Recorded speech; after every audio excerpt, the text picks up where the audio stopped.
এই যে ভাই আমাদের পিকনিক করার কথা ছিল 7 কেজি ওজনের প্যারন, যে সেই প্যারনে একটু দেরি হয়ে গেছে রাঁধতে। সমস্যা নাই, রাতে 1:05-7 বাজে বলে আমরা এই যে মাংস রান্না হয়ে গেছে, ভাত হয়ে গেছে, যে সব বসে আছে খাওয়ার লাই, খুব শীতের মধ্যে কষ্ট করে বসে আছে। এই যে মাংস হয়ে গেছে, এই যে সজল প্লেট ধুচ্ছে, অনেক ধুচ্ছে, এখনই খাওয়া শুরু হবে। আর আমি ইকবাল এই যে মাংস রান্না করলাম, খুব মজা হয়েছে। এই যে মাংস, সেই টেস্টের মাংস, সেই মজা করে খাবো। এত স্বাদ কে হয়, একটা 7 কেজি ওজনের প্যারন, এই যে সেই মজা হয়েছে। গোপন একটু তাকাও, রাত 1-1:30 বাজে খায় দেয় শুতে শুতে। সবাই ঠিকই আছে, কেউ নিচে হ্যাঁ সব ঠিক।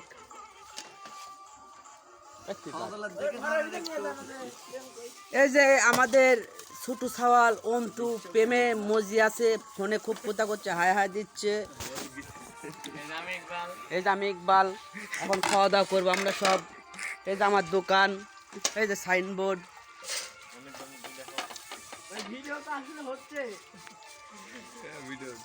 এই যে তুর্য শ্যামের ছোট ভাই ঘুমাইছিল, ডাইকি লিয়ে আসলাম।